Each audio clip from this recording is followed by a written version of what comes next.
Hello guys and welcome to another video. অনেকেই message করতেছে যে ভাই কোনোভাবেই আমার রিডিং স্কোর ইমপ্রুভ হচ্ছে না। সো আমার জন্য 15 ডেজ আপনারা কি বরাদ্দ করতে পারবেন? জাস্ট 15টা দিন।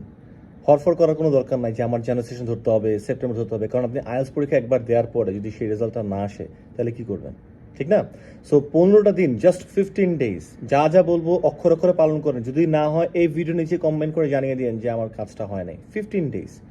আমরা সবাই ভুল ট্র্যাকে, মানে সবাই না হলেও অনেকেই ভুল ট্র্যাকে যাচ্ছি। আমরা রিডিং এর জন্য এই স্ট্র্যাটেজি দেখি, ওই স্ট্র্যাটেজি দেখি, দুইটা ট্রু হলে তারপর একটা ফলস, দুইটা ফলস হলে এইটা হবে, এইটা এই ওয়ার্ডগুলো থাকলে এইটা হবে, এটা এরকম ভাবে যাওয়া যাবে না। জাস্ট 15 ডেজ, যা যা বলবো সেটাই করতে হবে। 15 ডেজ আপনারা যেটা করবেন সেটা হচ্ছে 3 আওয়ার্স, দরকার সব কিছু বাদ দেন।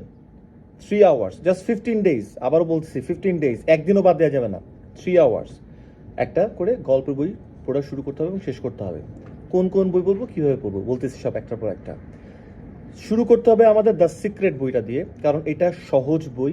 আমি অলওয়েজ বলি এটা অনেক সহজ বই, এবং মানে দুধদাপ করে আর্টিকেল পড়লে বা ক্যামব্রিজের বই পড়লে হবে না, কিন্তু সহজ থেকে শুরু করতে হবে যাতে আমার পড়ার ইন্টারেস্ট আসে, কম্প্রিহেন্সিভ অ্যাবিলিটিটা বাড়ে, মানে আমি পড়ে দ্রুত বুঝতে পারতেছি।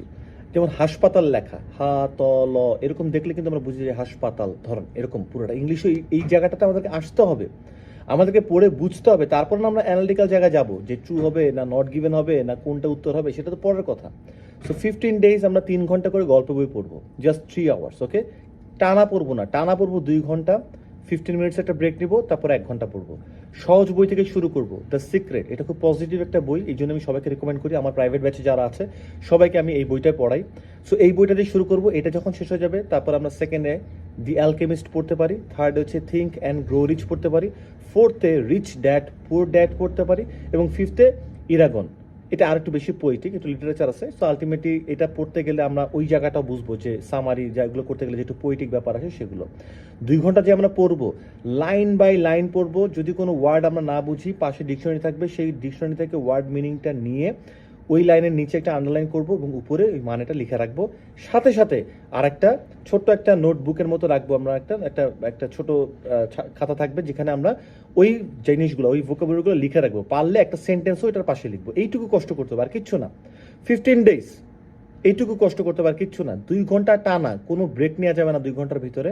এরপরে 15 মিনিট একটা ব্রেক, তারপরে আরও 1 ঘন্টা। যখনই ওয়ার্ডে আবার আটকাবো তখনই আবার ওয়ার্ড মিনিংটা দেখবো ডিকশনারি থেকে অথবা গুগল থেকে। চেষ্টা করব সেটার নিচে দাগটা দিয়ে একটা জেল পেন নিব, সেটা হতে পারে বিভিন্ন কালার, আরও ভালো হয়। উপরে ছোট্ট করে লিখে রাখবো মিনিংটা, প্লাস ওই যে খাতাটা যেটা বললাম সেখানে আবার লিখে রাখবো। ওই খাতাটা সেটা আমরা রেগুলার রিভাইজ দিতে থাকবো। এটাতে কি হয়, আমরা ওই সেন্টেন্সটার ভিতরে ওই ওয়ার্ডটার মিনিংটা শিখে যাই, যার জন্য ওই ওয়ার্ডটা কোথায় ব্যবহার করতে হবে সেটা আমরা বুঝতে পারি। যেমন সি মানেও দেখা, ওয়াচ মানেও দেখা। এখন আমরা কি বলি, আই সি টেলিভিশন নাকি আই ওয়াচ টেলিভিশন? সো ওয়ার্ডের মিনিংটা জানলে কিন্তু হইল না, কোথায় এটা অ্যাপ্লাই করতে হয় সেটা কিন্তু আমরা জানি না। সো আমরা যে গল্পের বই যে পড়বো না, এটাতে একটা ভিজুয়ালাইজেশন হয়, এটাতে আমরা দেখতে পারি, এটাতে আমরা ওই জিনিসটাকে ফিল করতে পারি। সো ওই ওয়ার্ডের মিনিংটা যখন আমরা শিখে যাই, ওই ওয়ার্ডের মিনিংটা কিন্তু ওই সিচুয়েশনে গেঁথে যায়। ওই সিচুয়েশনের কোনো একটা কিছু আসলে তারপরে ওয়ার্ডটা অটোমেটিকলি আমাদের মুখ থেকে চলে আসে। 15 ডেজ, 3 ঘন্টা, আবারও বলছি 2 ঘন্টা টানা বই পড়বো, এরপর যা যা আছে ওগুলো লিখবো, এরপর 15 মিনিটস আবার ব্রেক, তারপর 1 ঘন্টা। খুব কষ্ট হবে প্রথম মাথা গরম হয়ে যাবে, ঘাম বের হবে, মশা কামড় দেবে, এইটা হবে ওইটা হবে, মানুষ মানে মেজাজ খিটমিটা হয়ে যাবে, বাট ওইটা আমাদের করতে হবে 15 ডেজ। এরপরে যদি আমরা অন্য কিছু করতে যাই করতে পারি, বাট 15 ডেজ এই প্র্যাকটিসটা যদি করে ইমপ্রুভ না হয় রিডিংয়ের ক্ষেত্রে, তাহলে জাস্ট আমাকে এখানে কমেন্ট বক্সে লিখে জানাবেন। অবশ্যই ইনশাল্লাহ অবশ্যই ইমপ্রুভ হবে, কম্প্রিহেন্সিভ অ্যাবিলিটিটা অনেক বাড়বে। 15 ডেজ, বেশি দিন না, 15 ডেজ। আজকে থেকে শুরু করেন, অথবা নভেম্বর 1 তারিখ থেকে শুরু করেন। আজকে অক্টোবরের 30 তারিখ, সো নভেম্বর 1 তারিখ থেকে শুরু করেন। 15 ডেজ করে দেখেন, ম্যাসিভ ইমপ্রুভমেন্ট হবে, ম্যাজিক্যালি একটা চেঞ্জ আসবে ইনশাল্লাহ। নেক্সট ভিডিওতে আবার দেখা হবে। সবাই ভালো থাকবেন। আল্লাহ হাফেজ, সালামু আলাইকুম।